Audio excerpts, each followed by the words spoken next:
கப்பல் இருக்கு. கப்பலுக்கு நிறைய சரக்கு ஏத்தினா, ஆனா ஒரு சைடு ஏத்தியாச்சு. சாமா ஏத்துற வரையிலும் கப்பல் இப்படி ஆடி போயிடும் இல்லையா, சாஞ்சிடும் இல்லையா, அதுக்கு ஒரு எடை வெயிட் வைக்கணும்னு நினைச்சா. சரக்கு வந்து விட்டானா அப்புறம் இந்த வெயிட்டை கீழே தள்ளி விடுவான். சரக்கு வர வரையிலும் வெயிட் ஒண்ணு வச்சாதானே சமமா இந்த ஓடம் போகும், இந்த கப்பல் போகும். அதுக்கு வயிற்று வேணுமே நினைக்கும் பொழுது பார்த்தா இந்த மண் கட்டிகளை ஒரு சைடுல அடிக்கணும்னா போச்சு. ஏன்னா இந்த கோபி சந்தன மண் கட்டிகள் இருக்கு, இதுகளை பிரட்டி ஒரு சைடுல ஏற்றிண்டா, ஏற்றிண்டு அந்த கப்பல் வந்துருக்கு. வியாபாரிகள் வரா, விலை உயர்ந்த சாமான்லாம் அதுல வந்துருக்கு. வேகமா வந்துருக்கு கப்பல். திடீர்னு ஒரு பெரிய சூறக்காற்று ஆரம்பிச்சது. கடல் கட்டி கடங்காம ஆட ஆரம்பிச்சு விடுத்து. கப்பல் கவிழ்ந்துடும் போல இருக்கு.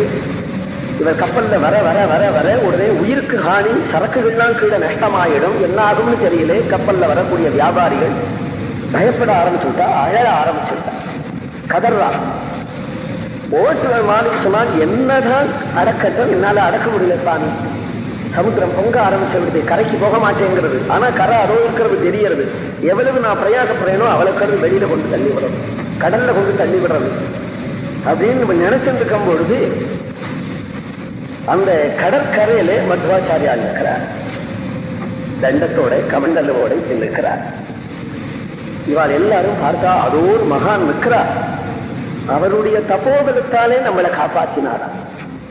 நம்ம செயல்ல ஒண்ணும் இல்லைன்னு அந்த கப்பல் ஓட்டுறவன் சொல்றான். அவள் என்னை காப்பாத்துன்னு கூடி காதல விழாதீ போய் எங்கேயோனா வந்து கப்பல். மகான்கள்லாம் அவ்வியாஜ கிருபாடு தானே. இவர் நிற்கிறவர் அந்த கப்பலை பார்த்தாரு. அது தகனமாக கஷ்டப்படுறத பார்த்து இதை காப்பாற்றணும் அப்படின்னு நினைச்சதும் அங்க கப்பல் தாறுமாறாகி அடங்காத போறதுக்கு காரணம் என்ன? பேய் காற்று தானே. காற்று யாரு? வாயு தேவன் தானே. இவர் யாரு? வாயு தேவன் தானே. இவர் சுயமே வாயுவனுடைய அவதாரம் தானே.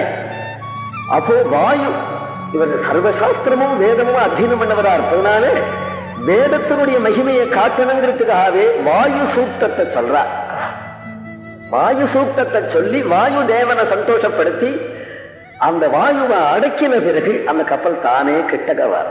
ஆனந்த தீர்த்தோ பகவான் யாத்ரிகானாம் மகத்பயம் விஜ்ஞாய கிருபயா சத்யகா தேஷாமேவாபயம் ததௌ தரிசுகு யாத்ரிகா சர்வே மத்வாச்சாரியம் கிருபாநிதிம் காஷாய வேஷ்டிதகதிம் தண்டசோபிகராம்புஜம் ஊர்தபுண்டலசத்பாலம் அதிகம்பீர விக்கிரகம் ஆனந்த தீர்த்த யோகீந்திரம்.